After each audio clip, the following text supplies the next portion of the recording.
And the second reading comes from James 1, 17 through 27. Every generous act of giving, with every perfect gift, is from above, coming down from the Father of lights, with whom there is no variation or shadow due to change. In fulfillment of his own purpose, he gave birth to us by the word of truth, so that we would become a kind of first fruits of his creatures. You must understand this, my beloved brothers and sisters. Let everyone be quick to listen, slow to speak, slow to anger, for human anger does not produce God's righteousness. Therefore rid yourself of all sordidness and rank growth of wickedness, and welcome with meekness the implanted word that has the power to save your souls. But be doers of the word and not merely hearers who deceive themselves. For if any are hearers of the word and not doers, they are like those who look at themselves in a mirror. For they look at themselves and on going away immediately forget what they were like. But those who look into the perfect law, the law of liberty, and persevere, being not hearers who forget, but doers who act, they will be blessed in their doing. If any think they are religious and do not bridle their tongues, but deceive their hearts, their religion is worthless. Religion that is pure and undefiled before God the Father is this: to care for the orphans and widows in their distress, and to keep oneself unstained by the world.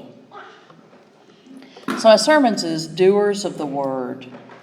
And these two passages work well together because it's really easy to zero in on one piece and lose the other.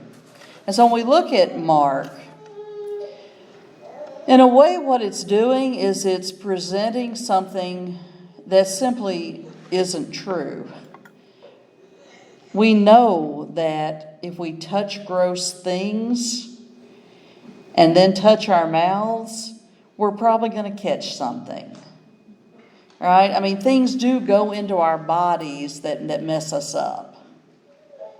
And so it's, and Jesus is right, and Jesus is speaking in a pre-germ theory world. And so the death rates were horrific because people weren't washing their hands and taking basic precautions. But if you focus on that part, you're missing the piece that Jesus is trying to focus on. We can be so caught up in rules and regulations and rituals that we lose our heart. And that is what messes up the world.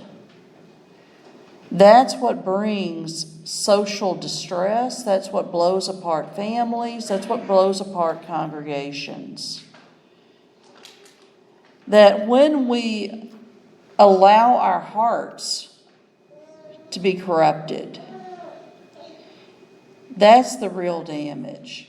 So, if I don't wash my hands and I get a sniffle, okay, that's terrible.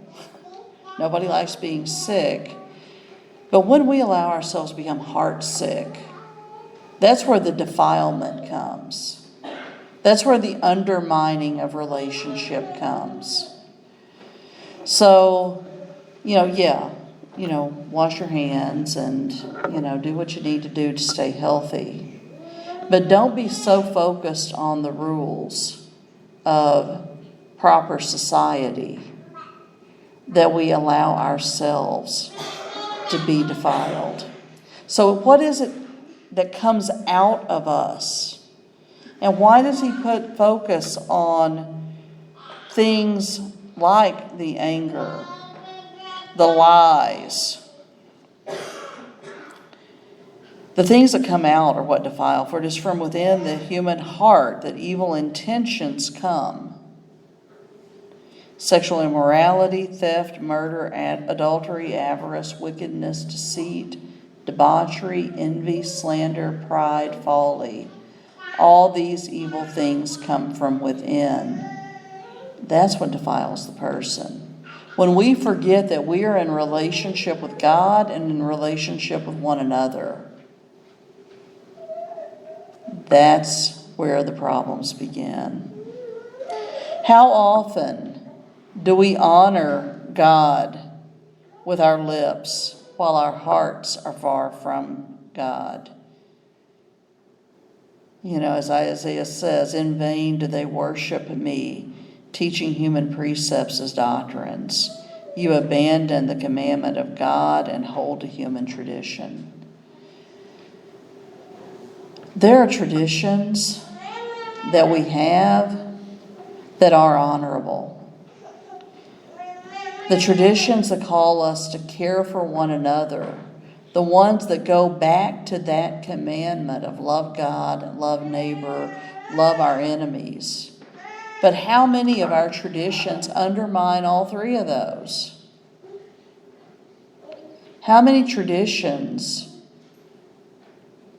how many of our rules and regulations, how many of our, well, it's always been done, when we are interacting in our communities, are actually the opposite of love of neighbor? How many of our traditions are based upon hurting our neighbor or taking advantage of our neighbor? You know, when we looked at right after Katrina, where the price of bottled water in southern states skyrocketed. That's not love of neighbor, that's price gouging. The opposite. And yet what do so many of our practices, you know, charge as much as the market will bear? Those are the traditions that are far from God, that abandon the precepts of love and care and compassion, the very things that we just promised this child. We will walk alongside you in love, guiding, or at least offering guidance, offering care. That's what we're called to live into. And when we do otherwise and say otherwise, though we may be claiming to worship God, we're actually doing the opposite. Because God's statements, the laws that Jesus gave, love God with all our being, love neighbor as oneself, love your enemies, and love even more. When we do differently and claim to follow Jesus, that's hypocrisy. So it's about our heart. And then it's living into our heart. And that's the James piece. We are to be a kind of first fruits of his creatures, of actually living into that call, knowing that everyone else is going to call that foolishness.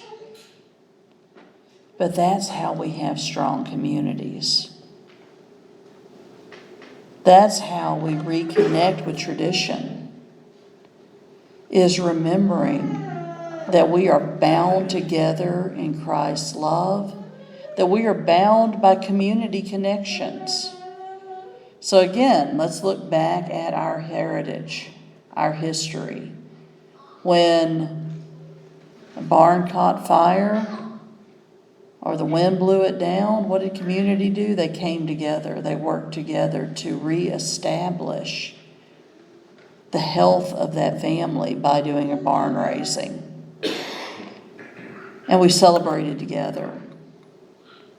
with food and dance.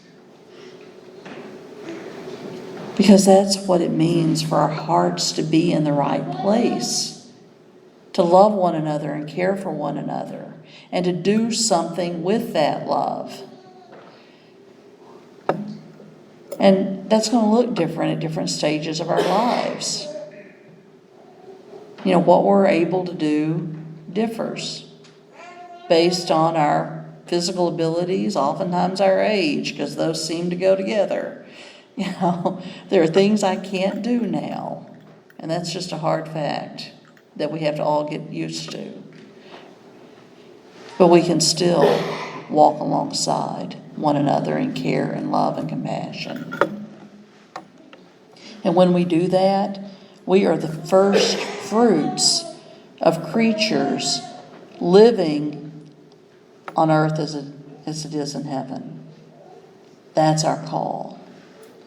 You must understand this, my beloved brothers and sisters. Let everyone be quick to listen, slow to speak, slow to anger.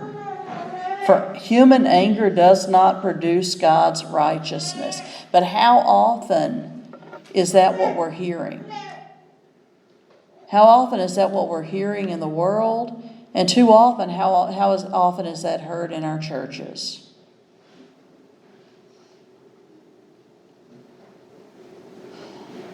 Acting from anger and acting from fear undermine love, and it undermines compassion.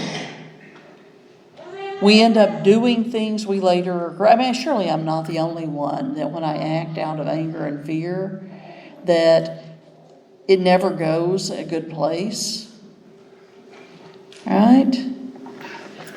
Because that's not what God's calling us to. But too often that's what we hear from the pulpit. Too often that's what we hear in the public square. I'm angry and I'm afraid. That short circuits love. It short circuits our brains. We don't think too clearly when we're angry and afraid. So no surprise, our actions aren't very healing. They're not very liberating. They're not things that build us up as God calls us to be built up. How often does Jesus say, "Peace, be still"? Can we live into that? Because when we can find that core of peace, it's so much easier to find that core of love, where our hearts are close to God, not far from God.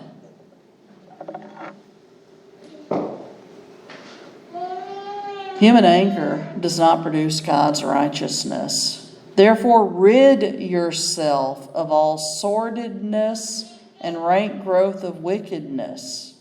Because what happens is when we are afraid, or when we are angry, we are more likely to do something terrible that coats us in the sordidness that Christ is calling us to strip from us. Welcome with meekness the implanted word that has the power to save your souls. And remember, in the Greek, save means three things. It means to save, it means to liberate, and it means to heal. Because when our souls are saved, doesn't that free us? Free us from that anger. And isn't it wonderful to set aside anger? I mean, anger does make us kind of feel good for a little bit. That's why it's so contagious. You get a good mad going, your blood starts pumping. You know, it kind of feels good to be angry for just a little bit. You stay angry, oh, what does it do to your stomach? The back of the neck. Hanging on to that anger is terrible. And what a sweet release it is to let go of it. when we're afraid, He can give us another burst. The only time you're ever going to see me running is if something's chasing me, right? Gets the heart pumping for just a little bit, but it quickly is something that's terrible. Can we let go of those things and those words of Jesus, peace be still? Breathe, center, and find that core of love.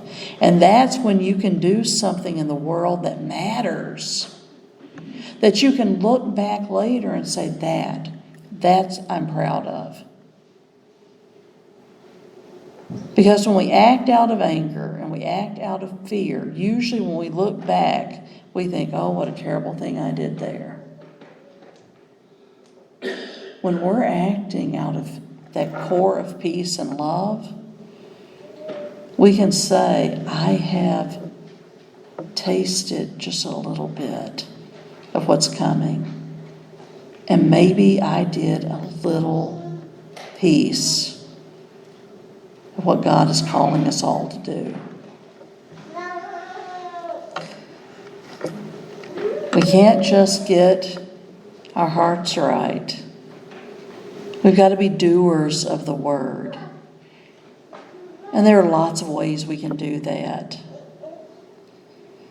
Sometimes being doers of the word is just sitting beside someone who's grieving or someone who's afraid.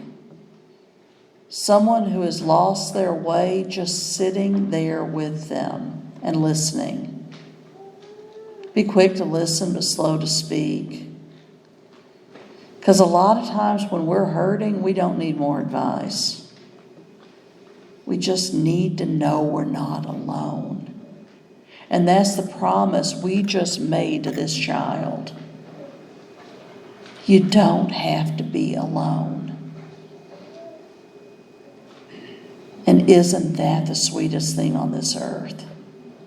Of knowing that God is with us and knowing that we are together. That whatever the trial or tribulation might be, you don't have to do it alone.